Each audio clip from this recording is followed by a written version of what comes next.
वाट पाहते सकाळ होण्याची. सकाळी कॉलेजला जाते पण लक्ष काही लागत नाही. दुपारी चंद्या शाळेत गेलेला असतो. बोलायचं असतं पण बोलणं होत नाही.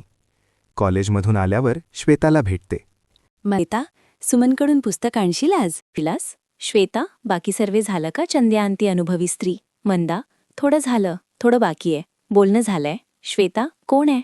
नाही म्हटली ती तर. मी करेल तुझ्यासाठी. मंदा, नको करू. फट्टू आहेस साधा. स्तनाच्या आकाराबद्दल विचारलं गेलं नाही आणि अनुभव नाही. तुला हरवशील आम्हाला. श्वेता, विश्वास नाही मा माझावर. सांग घाबरतीये की चंद्या? स्त्री पाहिलं माझ्यातली तर आकर्षित होईल, तर आकर्षित होईल. मंदा, झाला तरी आनंद होईल. कुर्बानी, कुर्बानी गाणं ऐकते ना तू? एकतर तू देशील, नाहीतर मी देईल. देवाला. मी सुमनकडे दिली. बोर होत होती. काय करतीये तुझी मंदी? शेपुटाला कुत्री नाही आली. श्वेता, मी तुला हुशार समजत होती, पण मूर्ख आहेस तू. का? त्या टेस्टमधून तिला बाहेर काढलं? तिच्यावर कविता लिहिली तो? आनंद हेरवला. कसं तोंड उतरलं होतं तिचं?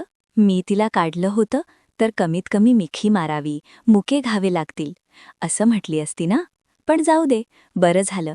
मला ना तुला कोणी अनुभवी स्त्री शोधलीये तिनं. म्हणजे तुझ्यावर विश्वास नाही तुझ्या मैत्रिणीचा. मला वाटलं तू असशील. अरे अरे, फार वाईट झालं तुझ्याबरोबर. मी नको, मीठ चोळू. पुस्तक दे, जाते मी. स्त्री कोण आहे? मी अजून नाही सांगितलं. अजून पुस्तक दे.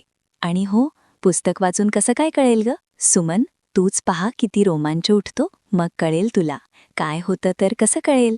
आग लागते संपूर्ण शरीरात. मी नको मग. आग बी कशी विझवायची? आम्ही पाणी टाकू शकत नाही. मी अंगावर पण गारवा आहे. वातावरणात आजारी आम्ही पाणी टाकू शकत नाही. मी अंगावर पण गारवा आहे. वातावरणात आजारी पडू. कॉलेज बुडेल. अभ्यासाचा वेळ वाया जाईल. सुमन, आयुष्य वाया गेलं ग तुझं. मूर्ख. हा खेळ इतका शरीरात गरमी निर्माण करतो की बर्फाळ प्रदेशातही खेळणारा नागडा व्हायला तयार असतो. आणि काही नाही का म्हणते? हात आहे, हाताला बोटं नाही का? तुला मी ते नाही भाजणार का आग लागल्यावर? सुमन, किती लहान राहिली तू त्या मंदीबरोबर राहून. येत जा माझ्याकडे, घेत जाईल तुमची शिकवणी. तुला फुकट, पण मंदीला येता जाता पाय पडावे लागतील माझे. मी पहिले चमत्कार करून दाखव, मग करू आम्ही नमस्कार तुला. सुमन, चल तुला दाखवते चमत्कार. आणि सुमन पुस्तक काढते आणि सुमन, मी वाचते आहे. सर्वे नको, मोजकं सांग. IMP असतं तसं. सुमन, मूर्ख. एक एक शब्द या पुस्तकाचा IMP असतं. अश्लील पुस्तकांचं इतकं महत्त्वाचं असतं की ढब्बूमधला ढब्बू मुलगाही पुन्हा पुन्हा वाचतो.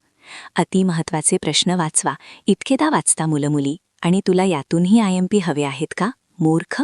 मोठी हो ना. मला मूर्ख म्हणते. वाचणाऱ्याने त्या काही ओळीखाली अंडरलाईन केली आहे, त्या वाचून हुशार आहे मी.